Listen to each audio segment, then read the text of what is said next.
If you could build a striker from the ground up, what attributes would they possess? Pace, power, composure, an ability to do the unthinkable? Two of these would be enough to create a world-class forward. However, in the 1990s, there was a young striker from Brazil who would have all of these qualities and so much more, leading him to become the greatest forward of all time.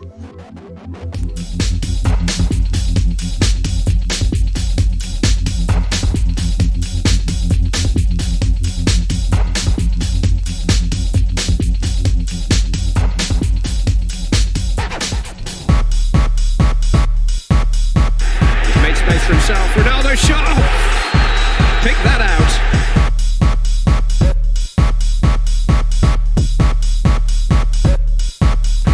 He's unreal, isn't he? He's just the best player in the world, that's what he is. The 90s and early 2000s belonged to one man when it came to football. Pacey, powerful finisher with unmatched dribbling ability, redefined the role of a striker during that time. All the while, dazzling onlookers who could only marvel at his genius. His name? Ronaldo. In a career that spanned 18 years, the tale of Ronaldo is one of triumph as well as tragedy. A man whose career was cruelly cut short, robbing him of the opportunity to achieve even more than the staggering amount he did in the game. Despite that, Ronaldo has become one of the most iconic figures in the sport for what he accomplished both on and off the pitch. This is the story of the man known simply as FENOMENO. This is the story of Ronaldo.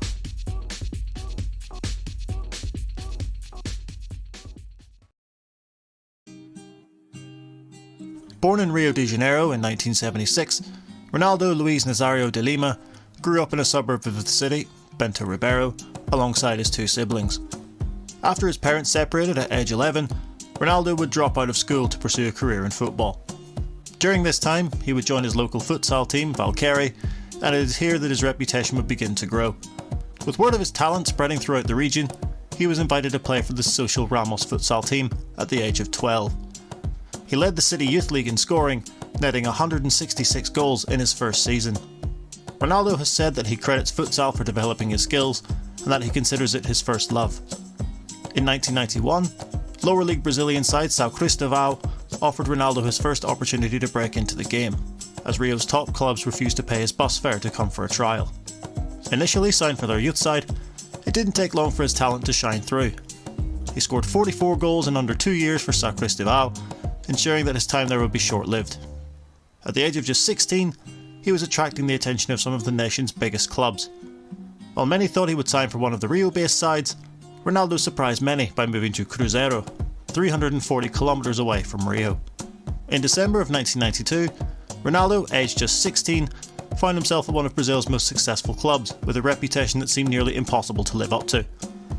However, the hype seemed thoroughly justified as he scored 4 goals on his youth team debut, and 3 months after arriving, he made his first team debut against Caldense. Ronaldo would come to the nation's attention in November of 1993, after scoring 5 goals in one game against Bahia. His first senior goal for the club would come during a tour of Portugal against Belenenses. His performance against Porto on that same tour immediately led the Portuguese giants to make a bid for the young prodigy, which was rebuked by Cruzeiro. Upon returning from the tour, he scored 20 goals, with 8 coming in the Supercopa Libertadores, including a hat-trick against Chilean side Colo-Colo in the first leg, before scoring a further 3 against Uruguayan team Nacional, resulting in him being the tournament's top goal scorer. Ronaldo scored 44 goals in 47 games with Cruzeiro, leading them to their first Copa do Brasil in 1993 and the Minas Gerais State Championship in 1994.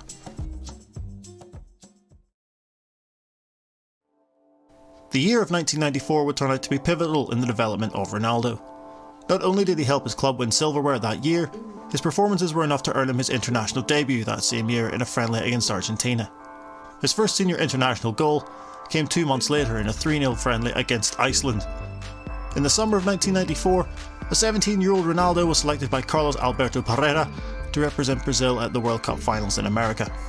Despite not playing a single minute at the tournament, Ronaldo was said to be overjoyed by the experience of being with the squad, as the Seleção would go on to win the competition, defeating Italy in the final via a penalty shootout. Following the World Cup, Ronaldo had no shortage of suitors, particularly in Europe. However, it was after a conversation with Brazilian teammate Romario that he decided to join Dutch giants PSV Eindhoven. He would make an immediate impact, netting 10 minutes into his debut against Vitesse. In his first season in the Netherlands, Ronaldo scored 30 league goals, which included 7 braces and a hat-trick against Utrecht. After scoring a hat-trick against Bayer Leverkusen in that season's UEFA Cup, Leverkusen and Germany forward Rudi Voller stated in a post-match press conference that he had never seen an 18-year-old play in the way that Ronaldo did. His sheer pace, his exceptional dribbling ability and raw power were all a part of his game at even such a young age. The following season would be marred by injury, however he would still score 19 goals in 21 appearances, including a 4-goal haul against Finnish side Maipa in the UEFA Cup. In 1996, he would capture his first piece of silverware with PSV, as he would lift the Dutch Cup following a 5-2 victory over Sparta Rotterdam in the final.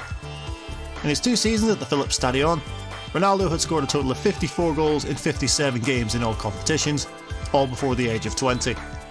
PSV knew it would be highly unlikely that his achievements wouldn't go unrecognised, and that it would be near impossible for them to keep a hold of their main man.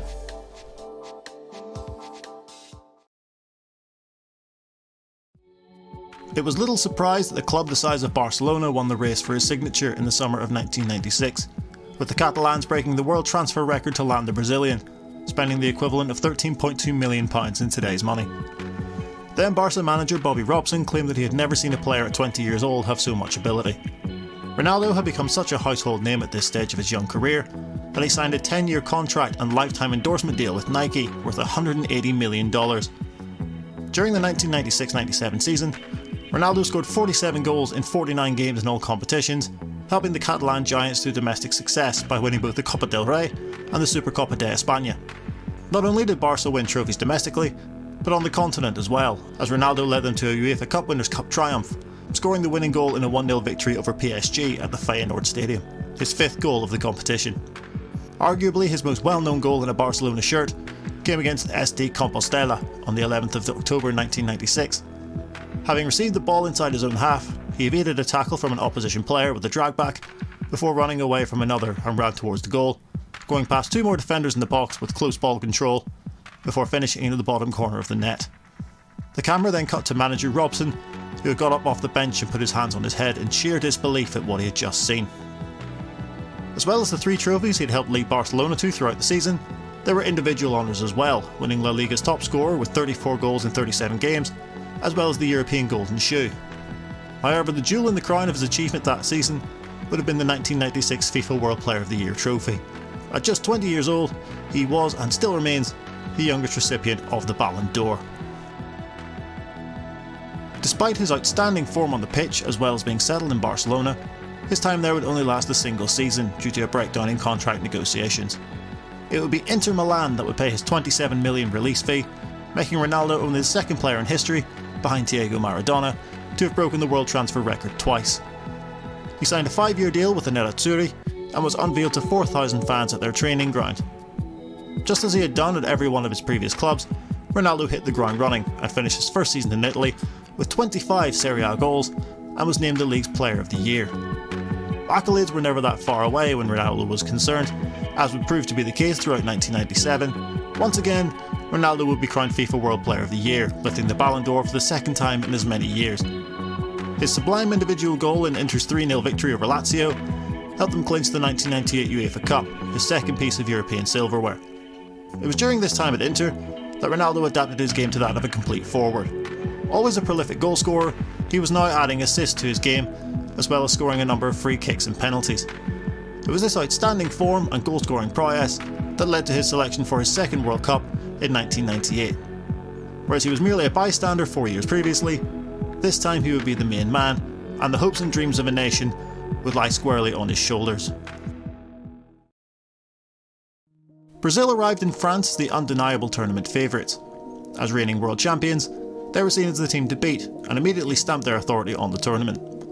Victories over both Scotland and Morocco were followed by a shock defeat to Norway, as the Brazilians topped their group to advance to the knockout phase, where they would put fellow South Americans Chile to the sword with a 4-1 victory. A nervy 3-2 win over Denmark in the quarter-finals set up a semi-final against European powerhouses the Netherlands. After a 1-1 draw, the game would go to a penalty shootout, which the Brazilians would win, booking their place in the final as they looked to retain the World Cup trophy. The final would be a showpiece occasion against host France at the Stade de France in Saint-Denis. Ronaldo had scored 4 goals in the tournament thus far, and it was expected he would add to his tally in the final. On the day of the biggest game in world football, however, one of the most mysterious events in the history of the tournament would take place. Upon receiving the team sheets for who would start the game for Brazil, Ronaldo's name was not on it. Questions were asked and accusations flew, as everyone was desperate to understand why Brazil would leave out their star man for the most important match in the world game. At 8:18 PM, however, 40 minutes before kickoff, Brazil submitted a modified team sheet with Ronaldo's name reinstated. It was revealed 7 years later that Ronaldo had suffered a convulsive fit on the afternoon of the game, had lost consciousness and spent 3 hours in hospital, but decided shortly before the match began that he still wished to play. Subsequently, the French would dominate the final and claim their very first World Cup triumph on home soil, as Ronaldo, along with his Brazil teammates, were left to rue the bizarre circumstances which led to their defeat on the grandest stage.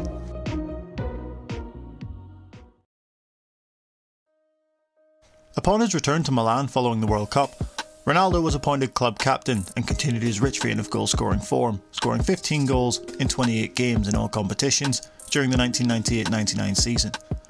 Inter had high hopes going into the following season, with their attack including Ronaldo and Italian stars Roberto Baggio and Christian Vieri. However, on the 21st of November, during a Serie A match against Lecce, Ronaldo felt his knee buckle and was forced to limp off the field. A medical examination confirmed that he had ruptured a tendon in his right knee and would require surgery. During his comeback on the 12th of April 2000, he played only 6 minutes during the first leg of the Coppa Italia final against Lazio, before suffering a complete rupture of the cruciate ligament in the same knee. Ronaldo's physiotherapist Nilton Petron said that his kneecap actually exploded and called it the worst football injury he had ever seen. Due to the severity of the injury, he was forced to miss the entirety of the 2000-2001 season, as well as a majority of the following campaign. It was from this point on where many who knew him said that he was never the same. Still an incredible player, but nowhere near the force he had been. Having been given only a 50% chance of returning to the game, Ronaldo returned to the field for Inter in September 2001, but only played a bit-part role as he looked to regain his place in the Brazil squad for the 2002 World Cup. Having looked thoroughly unconvincing in their qualifying campaign without Ronaldo, Brazil arrived at the World Cup tournament with a point to prove. Having been on the losing side 4 years previously, and having returned from what should have been a career-ending injury, Ronaldo was determined to silence those who had written him off. Brazil coasted through the group stage, winning all 3 games with Ronaldo scoring 4 goals, as they progressed to the last 16 where they would play Belgium. A 2-0 victory, with Ronaldo scoring the second, saw Brazil matched up against England in the quarter-finals. Now infamous Ronaldinho goal sealed a 2-1 victory for the Seleção as they marched on to the semi-finals where they took on Turkey, whom they had previously defeated in the group stage. Once again, it would be Ronaldo who made the headlines, scoring the only goal of the game to advance Brazil to their 3rd World Cup final in a row. It would be Germany that would stand between Brazil and their 5th World Cup triumph. Ultimately, Ronaldo would find his redemption, as his 2 goals in the final laid the demons of 4 years ago to rest, as he and his Brazilian teammates were crowned world champions once again. His 2 goals put him level with the legendary Pelé with 12 goals in World Cup tournaments. Any lingering doubts about Ronaldo's ability to come back after such a horrific injury were now extinguished. He finished with 8 goals in the competition, receiving the tournament's Golden Boot, as well as subsequent accolades such as the Laureus World Sports Award for Comeback of the Year and the BBC World Sports Star of the Year award. In an interview following the tournament, Ronaldo was quoted as saying, "I've said before that my big victory was to play football again, to run again, and to score goals again. This victory, for our 5th world title, has crowned my recovery and the work of the whole team." His list of achievements that year continued to grow, as he won his 3rd FIFA World Player of the Year, proving to the world once again he was the very best that the sport had to offer. After 5 years and 59 goals in 99 games at Inter Milan, Ronaldo was on the move again following his World Cup success. It would be the giants of Real Madrid who would entice him away from Italy, as he became the latest in the star-studded team known as the Galacticos, alongside the likes of Zinedine Zidane, David Beckham and Luis Figo. Despite being sidelined by injury until October, his debut was worth waiting for, as he scored twice on his first appearance for Real, coming off the bench to bag a brace against Alaves. The Los Blancos faithful took to their new star man immediately, despite his previous association with fierce rivals Barcelona. Despite not being the same player he was when he played for their rivals, Ronaldo still ended his first season in Madrid with 30 goals in all competitions, which helped Real Madrid to a league and cup double as well as an Intercontinental Cup triumph, with Ronaldo scoring in the final of both of those cup competitions. It was during this time where he arguably had his greatest performance on the European stage, scoring a hat-trick at Old Trafford against Manchester United in their Champions League quarter-final second leg. All corners of the ground gave him a standing ovation as he was substituted in the 67th minute, with United's assistant coach Mike Phelan even acknowledging his performance, saying that he got the standing ovation he deserved from the crowd.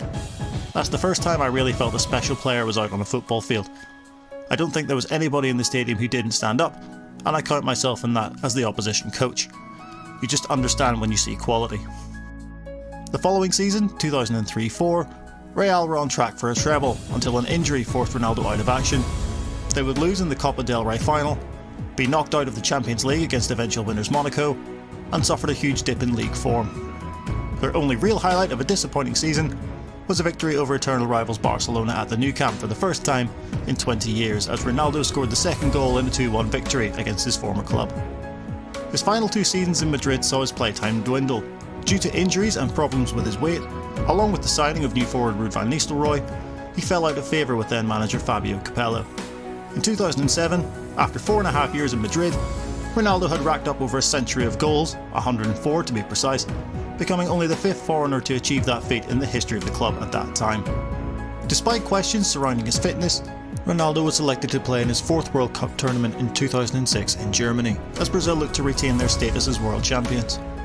Although Brazil won their first 2 group games against Croatia and Australia, Ronaldo was repeatedly jeered for being overweight and slow, but coach Carlos Alberto Pereira kept him in the starting lineup. With 2 goals against Japan in the 3rd game, Ronaldo became the 20th player to score in 3 World Cups, and also equalled the all-time World Cup final scoring record of 14, held by Gerd Müller. He then went on to break Müller's record in the round of 16 match against Ghana by scoring his 15th career World Cup goal. With his 3rd goal of the tournament, Ronaldo became only the 2nd player ever after Jurgen Klinsmann to score at least 3 goals in each of 3 World Cups. Brazil, however, were knocked out by France by 1-0, with a goal by striker Thierry Henry in the quarter-finals. This would be the final time that Ronaldo would grace the pitch on the game's biggest stage, finishing with a record of 15 goals in 19 World Cup appearances.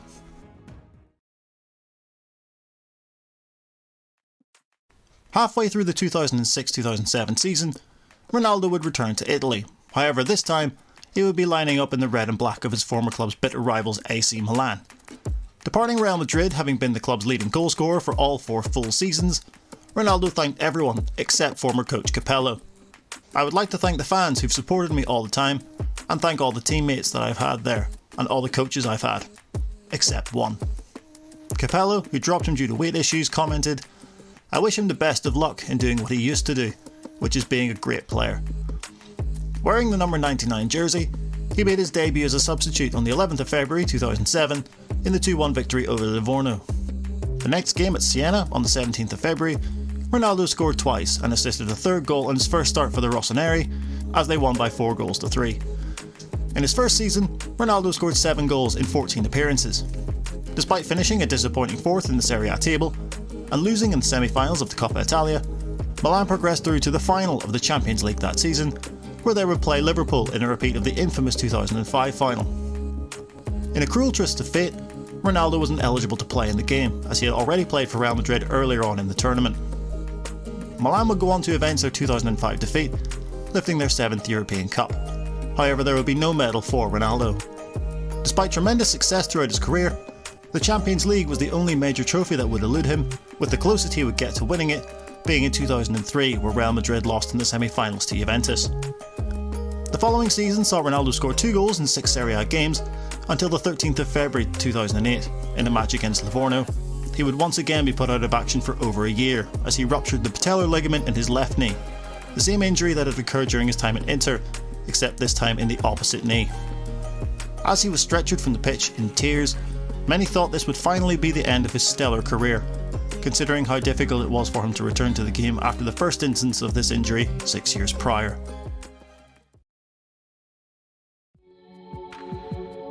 Ronaldo was released from AC Milan at the end of the 2007-08 season, as the club would not renew his contract, leaving him as a free agent. Still recovering from his injury, he would train with Brazilian club Flamengo in an attempt to regain fitness for yet another improbable return. On the 9th of December, however, Ronaldo signed a one-year deal with Flamengo's league rival Corinthians. The announcement received much publicity in the Brazilian press about his choice of Corinthians over Flamengo, since Ronaldo publicly declared himself a Flamengo fan. He made his debut for Corinthians on the 4th of March 2009 in the Copa do Brasil and scored his first goal for his new club just 4 days later against Palmeiras. Ronaldo would finish the season with 23 goals in 38 games, helping lead his side to a league and cup double, clinching the Campeonato Paulista and the Copa do Brasil, scoring in the finals of both competitions. Ronaldo would sign a one-year extension in February 2010, at the end of which he said he would finally end his career. After scoring 12 goals in 27 that season, Ronaldo would finally announce his retirement in February 2011 after Corinthians were eliminated from the Copa Libertadores, putting to an end an 18-year career. In an emotional press conference on the 14th of February, he cited pain and hyperthyroidism as the reasons for his premature retirement. He discovered he had hyperthyroidism, a condition which slows down the metabolism and causes weight gain, during tests with Milan in 2007. Ronaldo admitted his body had finally succumbed to the crippling litany of injuries that had blighted his career. "It's very hard to leave something that made me so happy. Mentally, I wanted to continue, but I have to acknowledge that I lost to my body.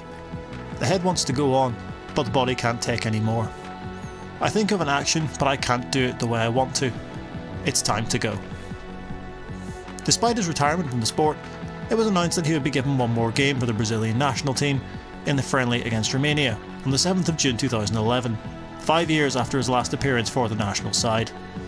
Despite it being almost unheard of in international football for players to be given a farewell match for their national side, the Brazilian Football Confederation officials stated that given the stellar career of Ronaldo, it was only fitting that his final game should take place in Brazil whilst representing his nation.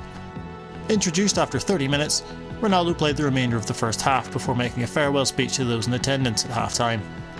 With 62 goals and 98 appearances, he is the third highest scorer in the history of the Seleção, behind only Pelé and Neymar. With an Olympic bronze medal, 2 Copa America victories, a Confederations Cup win, and 2 World Cup triumphs, the star of Ronaldo arguably shone its brightest in the famous yellow jersey of his homeland. Since his retirement in 2011, Ronaldo has refused to fade into obscurity, which was unlikely to happen regardless, given his reputation in the game.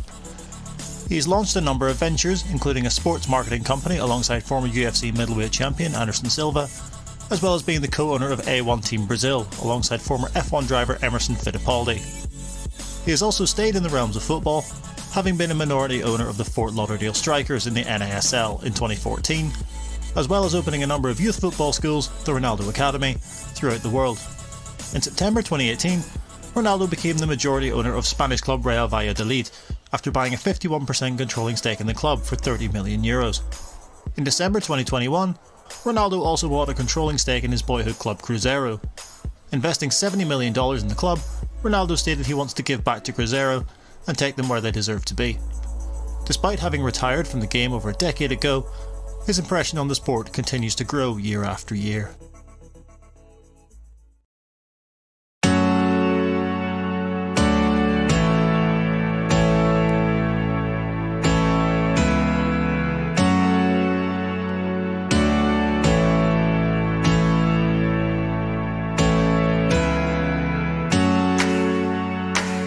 Simply put, Ronaldo is without question the greatest striker of all time. Not only renowned for his explosive goal-scoring ability, finding the net 414 times in 616 appearances for both club and country, he redefined what it meant to play as an attacker, becoming a complete forward with his ability to not only provide assists for his teammates due to his incredible vision, crossing and passing, but to use his pace, power, technical ability and composure to finish off chances that were presented to him. He was a pioneer for the new breed of 90 striker, who would operate outside the penalty area before running with the ball towards the goal. His ability to finish with both feet and his exceptional dribbling skill helped him master this style of play. The electricity he provided on the pitch would filter through to the fans watching him in the stands, as there was a tangible excitement every time he touched the ball. For a player to come back from one potentially career-ending injury is rare, but to do it twice and to continue to score goals as frequently as he did is near impossible. But the impossible is what Ronaldo revelled in, proving that he was indeed what everyone who saw him said he was: a phenomenon.